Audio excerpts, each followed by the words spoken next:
Young boy that grew up in Mobile, his name was Mike. You know, dysfunctional family, you know, just looking for that word love out from, you know, just wanting to be loved. You know, coming from a tough environment, that word wasn't used a lot.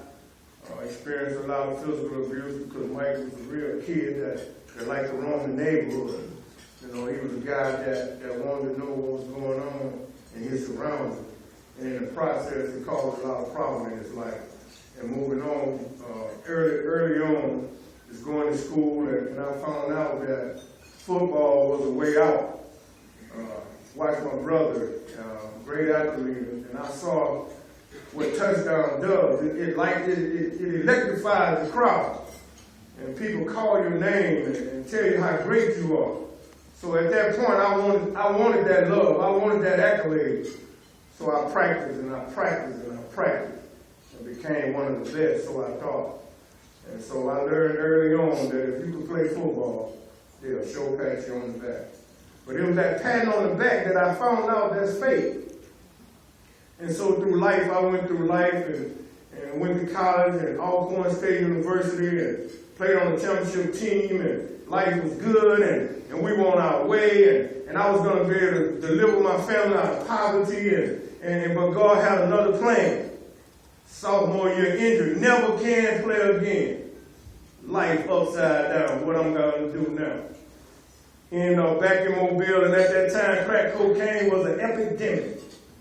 And I joined right in, hand and feet, because the euphoric high showed me and told me that it loved me. Once again, false.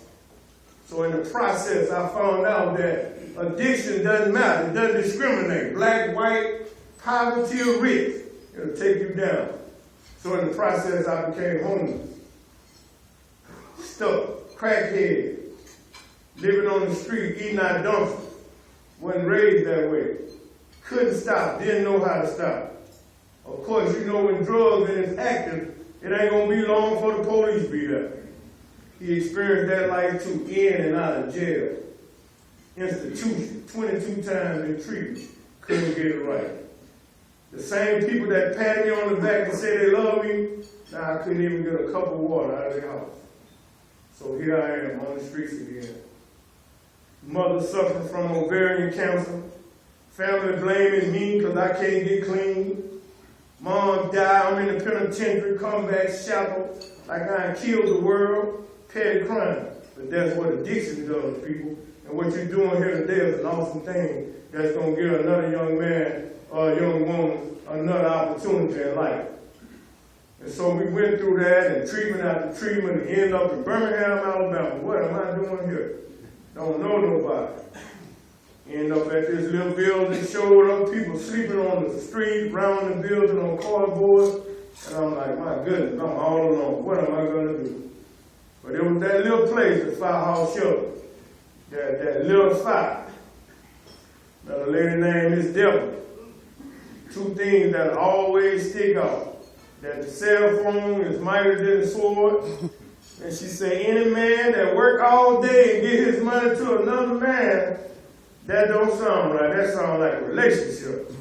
And so, you know, I didn't like that. You know, I didn't like that. And so, you know, just being able to just want enough is enough and just realizing the way I was raised and that it was nobody's fault the way I was at and that I can get up if I really try. So we gave her a gallant effort that no matter what, we won't use ever again, won't ever be homeless again. But what I didn't know, that adversity still strikes. Whether you clean, homeless, living in a mansion, or running a corporation, adversity will come. So in the process of this, you know, the firehouse was just an awesome place that they didn't give me a lot of rules. They said just don't use. They said if you don't use, then other areas in your life will get better. If you won't use, you won't steal no more. If you don't use, you won't cheat no more. If you don't use, you might be homeless, but you still won't be a junkie anymore in active addiction. And if you don't use, you won't go to prison anymore. I like that idea. I like that. Because I always wanted people to be proud of me, and I always wanted to be loved, and I wanted my mother to see the son that she had raised, knowing that I wasn't raised the way I was living. So I would walk the street and I would be with other addicts and they would say, man, listen, you're the only guy that's going to make it out. And I'll never forget those 3 guys. They dead now. They said, if anybody can make it out, Mike, it's you. So through that same gift for football, I held on to 2 things. Got saved in college. A friend of mine, Lester Frazier, led me to Christ. And went through my injuries, and it was that joy in Christ in my active addiction. 2 things that sustained me. I prayed while I got high. It's gonna be honest, people. I prayed while I got high, and I ran football past pattern route. That was my escape. And it was that strength that I stand before you today. And in the process of what the firehouse did, and the love and the nurturing that I experienced at the firehouse, life began to change. I began to see those things that they talked about. I began to not feel inferior to any man. I was just like the next man. I bled red. And I served a Jesus Christ that loved me no matter what. And if I did a few things different, my life would turn out different. So today, I'm a full-time student at Alcorn State University. I'm finishing up my degree in recreation. I graduated in May 2014. This will be my 3rd year as a wide receiver coach on the football team. Enrolled in the junior college, met the lady of my life.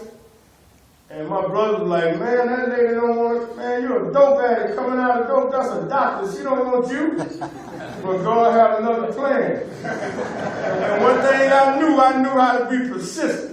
I ain't tell you, we don't take no for answers. That's right. And so today I stand a clean man, a humble man, a prayed up man that don't steal, don't go to prison, don't use dope, and love people. So my prayer through all that was, God save me where I can help another young man where he won't have to let his mother go to her grave concerned if a child will live or not. And so that was my prayer. That's all. They want no money, they want no car, they want no accolades. Let me help somebody. And so he gave me some young men that I share my story with. And I tell them my story. And it's just tremendous. So I'm grateful today. I'm humble today. I'm excited today what the future holds. It's bright. So what you guys are doing is making a difference. It's many Michael Fantroy, clean and unclean. So keep giving, people. Whether you see it or not, it's making a difference. And I'm here today because of you. Thank you.